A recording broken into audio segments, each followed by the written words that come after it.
Amados de Deus, paz do Senhor Jesus. Feliz ano novo a todos vocês.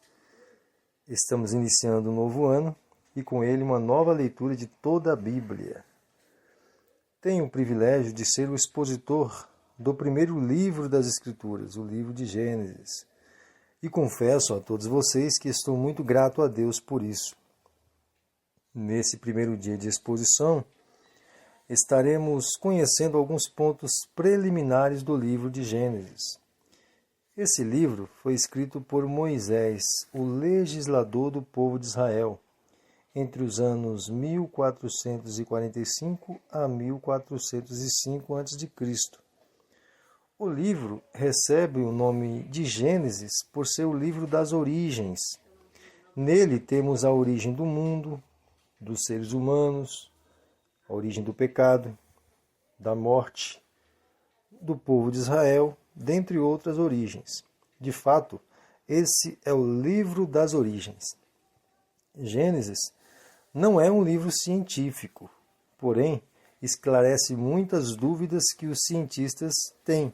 Na verdade, irmãos, a ciência não é uma fonte verídica em se tratando da criação do mundo, pois, vezes por outra, mudam de teorias a cada novo estudo. Lembrando que é teoria que eles elaboram. Mas, na Bíblia, e em especial aqui em Gênesis, temos o real e verdadeiro início de todas as coisas.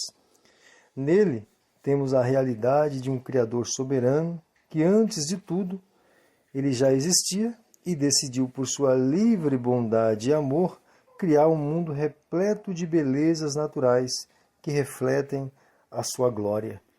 E nós, como criaturas suas, devemos render glória a Ele por tudo que nos concede, ou nos concedeu. Vamos então navegar nesse intrigante livro do criacionismo bíblico? Bom, hoje estaremos meditando nos capítulos de 1 ao 3. O capítulo 1 tratará os 6 dias da criação. O 2 tratará alguns detalhes da criação do capítulo 1, assim como a criação do homem. E o 3, o triste relato da queda, com o pecado entrando no mundo. No capítulo 1, versículo 1, temos a introdução de toda a narração da criação divina em 6 dias. Nos versículos 2 ao 5, a Bíblia nos revela a criação do dia e da noite, a partir do momento que Deus cria a luz. Esse foi o primeiro dia. Os versículos 6 ao 8 declaram a criação dos céus. Isso ocorre no segundo dia. Dos versículos 9 até o versículo 13, Deus cria o mar e a terra seca, no terceiro dia. Observe que os 3 primeiros dias da criação são chamados de dias da criação básica. E os 3 últimos dias da criação são os dias que preenchem a criação básica até aqui criada. Vamos aos detalhes. Observe nos versículos 14 ao 19 que Deus cria o sol e a lua no 4º dia, que faz paralelo com o primeiro dia. Porque no primeiro dia foi criado o dia e a noite, e no 4º dia foi criado o sol para governar o dia e a lua para governar a noite, combinando assim com o primeiro dia. Observe também nos versículos 20 ao 23 que Deus cria os animais aquáticos e as aves que sobrevoam os céus no 5º dia, o que combina com o segundo dia, onde Deus criou os céus e as águas abaixo dos céus. E por fim, do versículo 24 até o versículo 31, Deus cria os animais domésticos e selvagens para habitar na terra, na porção seca, e cria o homem também, para habitar também nessa porção seca. Isso no 6º dia, combinando com o terceiro dia de criação, da criação básica, onde foi criado a terra seca. Segundo o Dr. Adalto Lourenço, o versículo 1 também pode ser entendido, além de ser uma introdução, como eu disse, como a criação dos 3 elementos básicos para a nossa existência. Ele diz: a palavra princípio pode significar a criação do tempo. A palavra céus pode significar a criação do espaço. E a palavra terra pode significar a criação da matéria. Então temos, no versículo 1, a criação do tempo, pois Deus habita a eternidade e não há tempo na eternidade. Tempo significa que há divisões, há mudanças, há alterações. Há passado, presente e futuro. A criação do espaço e a criação da matéria. Outro ponto que o Dr. Adalto Lourenço aborda é a criação dos dinossauros, no 5º e 6º dia da criação. O simples fato de não ter a descrição de dinossauros aqui no texto não significa, segundo o doutor, que não foram criados por Deus, ou que esses seres não foram criados por Deus, pois nós sabemos que essa nomenclatura veio à existência no século XIX, depois da descoberta dos fósseis. E o Dr. Adalto também explica que esses animais gigantes, ou os dinossauros, como são chamados, foram extintos no dilúvio. Esse ensino pode ser encontrado no livro que ele escreveu, de Gênesis 1 e 2.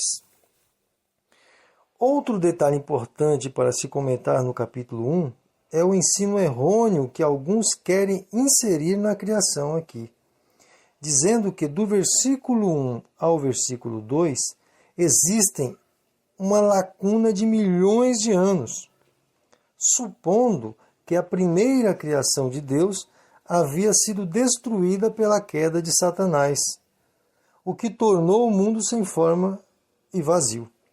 Mas esse ensino não tem base nas Escrituras, pois a cada finalização de dias na criação, como vimos, Deus declarou que tudo era muito bom. Inclusive no 6º dia, ou no último dia, Deus também declara que tudo era muito bom. E essa declaração divina deixa claro que nada de ruim ou mal havia acontecido até então, ou havia sido criado ou formado até então. Sobre a criação do homem como a imagem e semelhança de Deus, podemos afirmar certamente que essa imagem não é a aparência física, pois sabemos pelas Escrituras que Deus é Espírito. A imagem e semelhança divina no homem certamente é a sua criação espiritual, além da física, assim como a sua capacidade de raciocínio. Esses pontos tornam o homem uma criação singular. Também convém notar que, havendo Deus criado o homem e a mulher, os abençoou para que multiplicassem na terra. Lá no capítulo 2 terá alguns detalhes da criação do homem e da mulher, como veremos. Vamos ao capítulo 2. Do versículo 1 até o versículo 3, Deus santifica e abençoa o 7º dia, descansando de toda a sua obra.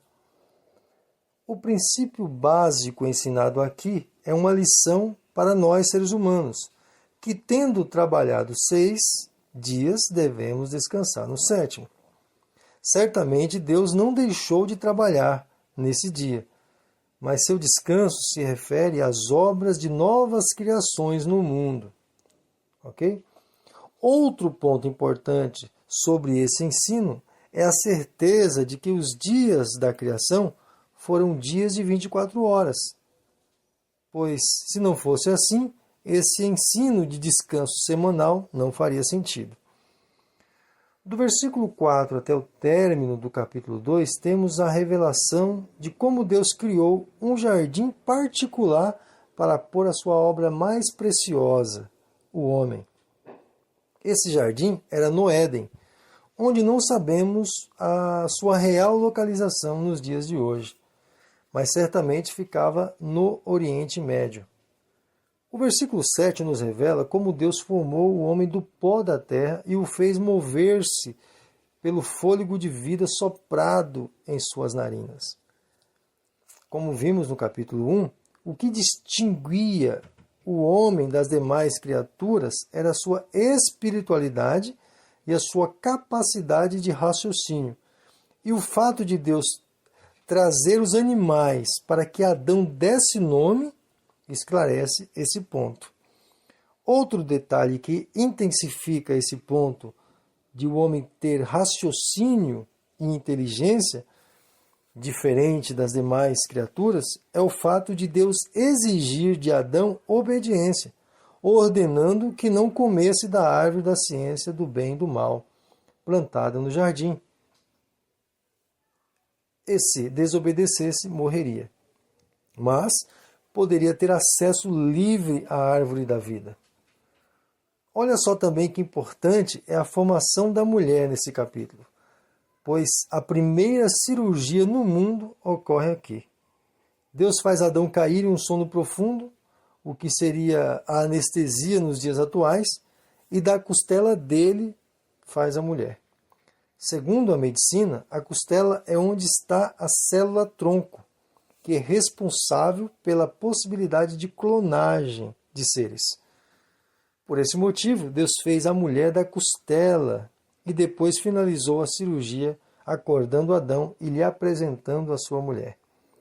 O último versículo faz uma introdução para o capítulo 3, onde Adão e Eva, é descrito, eram completamente inocentes enquanto ainda não haviam pecado e não se envergonhavam de estarem nus.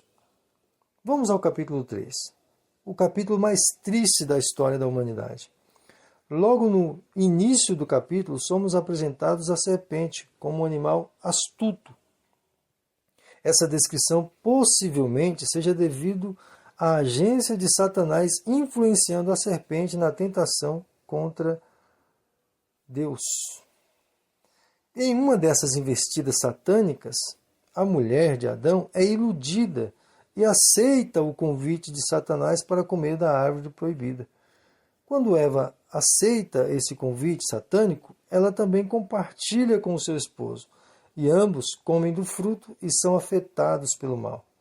Sentem vergonha um do outro e, ao serem chamados pelo Criador, se escondem, revelando para nós que a morte espiritual já havia ocorrido com o homem e com a mulher após terem comido do fruto, pois não mais sentiam prazer na voz de Deus, mas medo.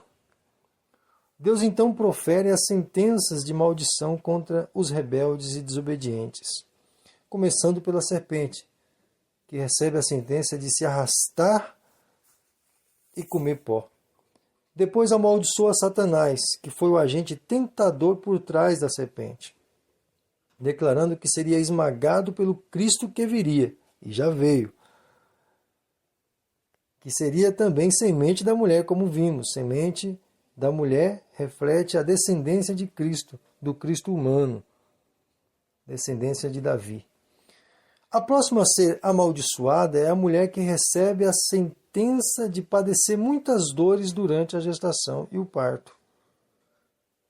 O fato de Deus ter multiplicado as dores, como diz o texto, significa que ela já havia concebido filhos antes do pecado. Não faria sentido multiplicar o que não existe. 0 vezes 0 é 0. E outra maldição é ser mais frágil que o homem, sendo sujeita a ele.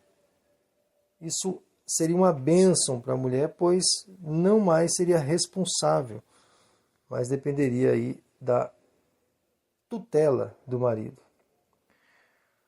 O último a ser amaldiçoado é o homem e a terra, que a ele foi confiada. Ele agora deveria depender do seu próprio esforço para se alimentar, e a terra começaria a produzir plantas indesejáveis. Por causa dessa atitude de desobediência do homem e da mulher, toda a raça humana ficou sujeita ao sofrimento e à morte. Deus então restringe o acesso à árvore da vida e expulsa o homem do jardim no Éden.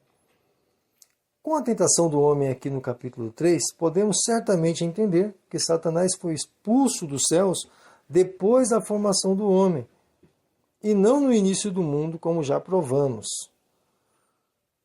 Um detalhe importante dos estudos atuais é o que diz a doutora Rebecca L. Kahn, do Instituto em Califórnia. Pelos estudos do DNA mitocondrial, ela descobriu que toda a humanidade veio de uma só mulher. Esse estudo confirma a declaração de Adão no versículo 20. Assim, finalizamos o primeiro dia de nossa meditação no livro de Gênesis, irmãos. Que possamos olhar as magníficas obras de Deus e glorificá-lo pelo seu grande amor e bondade para conosco. Que Deus em Cristo vos abençoe e até amanhã, querendo Deus.